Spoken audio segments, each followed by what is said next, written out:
Hello students, hope you are going very well through the topics explained in my last videos. Today I explain you doubtful questions of exercise 12.1 and 12.2, unit exponents and powers. Here question number second part 2, fourth is the doubtful questions.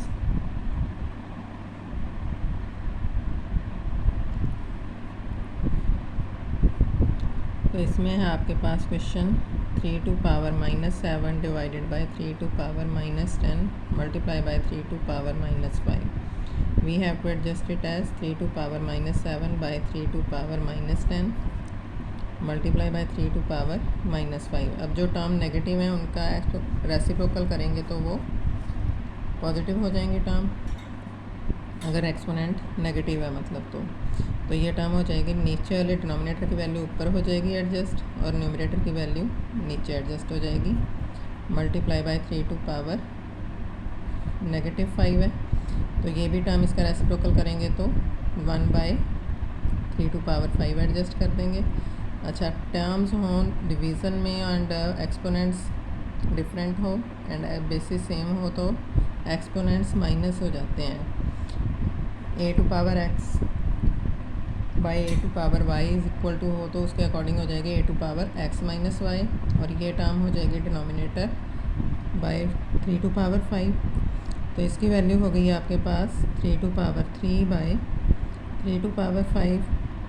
It means ये जो 3 to power 3 minus 5 adjust कर देंगे according to this formula. Denominator में adjustment हो तो division में हो term तो ये टर्म हो जाएगी 3 to power -2 means 1 by 3 to power 2. इसका रेसिप्रोकल किया तो पॉजिटिव पावर, वो 3 to power 2 means 1 by 9. This is the answer of this question. आगे क्वेश्चन था doubtful part third of third 1 by 2 to power -2 plus 1 by 3 to power -2 plus 1 by 4 to power -2. इनको adjust करेंगे तो 2 to power positive 2, 3 to power positive 2, 4 to power positive 2, 2 2s are 4, 3 3s are 9. 3 to power 2 का मतलब होता है 3 multiply by 3. इसी तरह 4 to power 4 means 4 multiply by 4. तो इसका आंसर हो गया टोटल 29.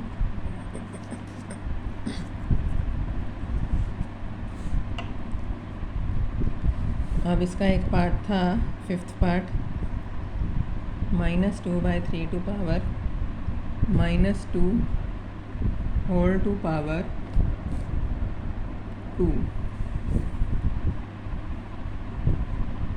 पावर की पावर दी होती है तो मल्टीप्लाई करते हैं इनको -2 by 3 to power -2 multiply by 2 तो ये वैल्यू हो जाएगी -2 by 3 to power -4.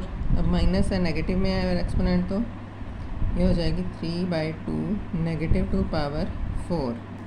मतलब कि -3 to power 4 by 2 to power 4. Minus की पावर 4 मतलब -4 टाइम है इवन टर्म तो इसके अकॉर्डिंग हो जाएगा plus minus minus minus minus तो minus minus plus plus minus minus minus minus again plus. तो 3 to power 4 means 3 into 3 into 3 into 3 means 3 3s are 9, 3s are 27, 3s are 81. 2 to power 4 का मतलब है 2 multiply by 2 multiply by 2 multiply by 2. तो इसका answer आ जाएगा 81 by 16. इसका अगला एक फोर्थ का फर्स्ट पार्ट था 8 to power -1 into 5 to power 3 by 2 to power -4. अब 8 to power है जो 2 के फैक्टर्स के अकॉर्डिंग एडजस्ट कर सकते हैं. 2 to power 3 to power -1, 5 to power 3 by 2 to power -4. ये हो जाएगा 2 to power -3, 5 to power 3 by 2 to power -4. 2 basis same है इनके तो एक्सपोनेंट जो ऊपर ले जाएंगे तो प्लस माइनस हो जाएगा उसमें से, मतलब 2 to power -3 माइनस -4 क्योंकि माइनस साइन इसका है भी है तो -2 टाइम हो जाएगा इंटू 5 to power 3. तो ये वैल्यू हो जाएगी 2 to power 3 negative plus 4 5 to power 3 2 to power 1 हो जाएगा 4 - 3 1 and positive sign 5 to power 3 dot का मतलब यहाँ मल्टीप्लिकेशन है, तो ये हो जाएगा 2 इंटू 5 टू पावर 3 मतलब 125, तो इसकी वैल्यू आ गई 250। This is the answer of this question.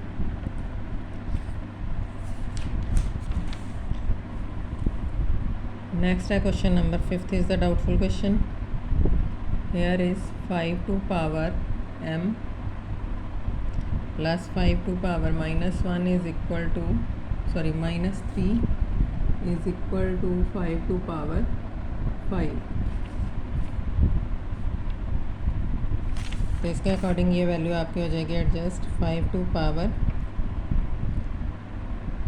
अच्छा ये प्लस नहीं है, ये डिवाइडेड बाय है, 5 to power m by 5 to power -3 is equal to 5 to power 5। तो ये हो जाएगी 5 to power m minus of -3, क्योंकि बेसिस हो सेम, डिवीज़न में टर्म हो तो पावर्स को माइनस करते हैं, माइनस का साइन और माइनस का साइन ये भी है, राइट साइड में 5 to power 5। 5 to power m plus 3 is equal to 5 to power 5। अब एक बात का ध्यान रखना है, अगर दो साइड में बेसिस सेम हो और पावर्स डिफरेंट हो तो हम बेसिस को कैंसिल करके सिर्फ पावर्स को एडजस्ट कर देते हैं, मतलब m plus 3 is equal to 5 आ जाएगा, और m की वैल्यू ही फाइंड करनी थी ना, find the value of m, तो इसमें m is equal to 5 minus 3 that is 2 आ जाएगा आंसर। क्वेश्चन नंबर 6 का फर्स्ट पार्ट करवा रही हूँ। ये है आपका 1/3 to power -1 -1/3 to 4 to power -1 whole to power -1।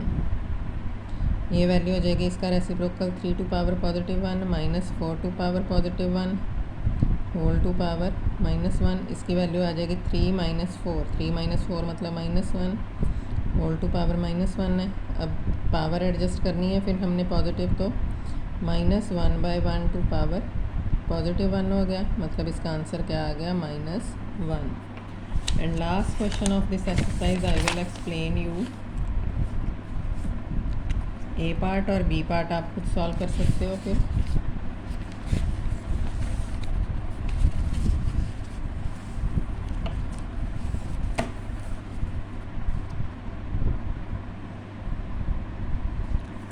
A part of this question is 7th का A part 25 into 2 t to power -4/5 to power -3 into 10 into t to power -8। t is not equal to 0 दिया हुआ है, t की value 0 नहीं है, मतलब वैसे value t ही रखनी है यहाँ पे। ये आ जाएगी 5 टू पावर 2, क्योंकि बेसिस 5 है ना, तो 5 टू पावर 2 एडजस्ट कर लेंगे इसको। तो इसके according t to power -4/5 to power -3, और इसके भी फैक्टर्स 2 मल्टीप्लाई बाय 5 एडजस्ट कर लेंगे, और ये t टू पावर -8 है, बेसिस सेम है, पावर्स सब्ट्रैक्ट हो जाएंगी, माइनस ऑफ -8 हो जाएगा ऊपर, इस टर्म को लेके गए ऊपर। तो अब ये हो जाएगी 5 to power 2 t to power -4 + 8 5 to power -3, basis same और टर्म्स और मल्टीप्लिकेशन में तो पावर्स प्लस होती हैं, -3 प्लस इसकी पावर कुछ नहीं है तो 1 मानेंगे, मल्टीप्लाई बाय 2। ये हो जाएगा 5 to power 2 t to power 8 - 4 positive, क्योंकि पॉजिटिव बड़ा है तो बड़ी टर्म पॉजिटिव है, तो इसके अकॉर्डिंग पॉजिटिव साइन आ गया। इसकी वैल्यू आ जाएगी -2, -3 + 1 है तो माइनस करेंगे, साइन विद बिगर है माइनस, इंटू 2 5 टू पावर 2, और ये टर्म नेगेटिव है, बेसिस सेम है, पावर्स ऊपर जाएंगी तो माइनस हो जाएगी, माइनस और माइनस है भी है तो प्लस t टू पावर 4/2, तो हो जाएगी 5 to power 4 into t to power 4/2। अब ये दोनों डिफरेंट टर्म है, इनको ऐसे ही रहने दो, और 5 टू पावर 4 को आप कर सकते हो 5 multiply by 5 multiply by 5 multiply by 5, 625 t to power 4/2।